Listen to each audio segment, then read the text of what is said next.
PSC ചെയർമാന്റെയും അംഗങ്ങളുടെയും ശമ്പളം വർദ്ധിപ്പിച്ചതിനെതിരെ AAY സർക്കാർ നടപടി അനുചിതം, ന്യായമായ വേതന വർധനവ് ആവശ്യപ്പെട്ട് വിവിധ സമരങ്ങൾ നടക്കുന്നുണ്ട്. അതിനിടയിലെ തീരുമാനം അംഗീകരിക്കാനാകില്ലെന്നും AAYF സംസ്ഥാന എക്സിക്യൂട്ടീവ് വാർത്താക്കുറിപ്പിൽ വ്യക്തമാക്കി.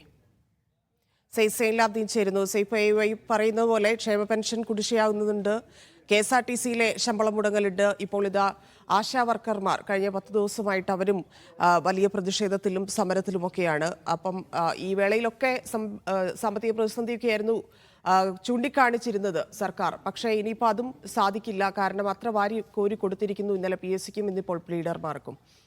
എങ്ങനെയാണ് എതിർപ്പുകൾ വരുന്നത്?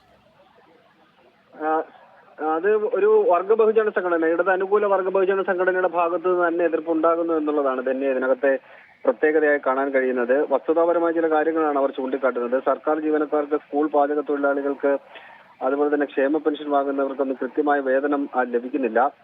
ഇതിനിടയിൽ ഇപ്രകാരം തീരുമാനം കൈക്കൊള്ളുന്നത് ആശങ്ക ഉളവാക്കുന്ന കാര്യമാണ്. വർഷം കോടിക്കണക്കിന് രൂപയുടെ അധിക ബാധ്യതയാണ് PSC ചെയർമാന്റെ അംഗങ്ങളുടെയും ശമ്പള വർധനവ് മൂലം ഉണ്ടാകുന്നത്. ഇടതു നയത്തിൽ നിന്ന് സർക്കാർ വ്യതിചലിക്കരുതെന്ന് പറയുക വഴി വ്യതിചലനം ഉണ്ടായി എന്ന് പറഞ്ഞു വെക്കുക കൂടിയാണ് ASF. എന്തായാലും പ്രതിഷേധം ASFന്റെ ഭാഗത്ത് നിന്ന് ഉണ്ടാകുന്നു. CPI ഇതുവരെ മൗനം പാലിച്ചിരിക്കുകയാണ്. കാരണം CPIയുടെ മന്ത്രിമാർ കൂടി അടങ്ങുന്ന മന്ത്രിസഭാ യോഗമാണ് ആ തീരുമാനമെടുത്തത്. അതുകൊണ്ടായിരിക്കും CPI എതിർപ്പ് രേഖപ്പെടുത്താതിരിക്കുന്നത്. അതേസമയം തന്നെ അവരുടെ വർഗ ബഹുജന സംഘടനയായ AAYF പ്രതിഷേധവുമായി രംഗത്ത് വരികയും ചെയ്യുന്നുണ്ട് തന്നെയാണ്.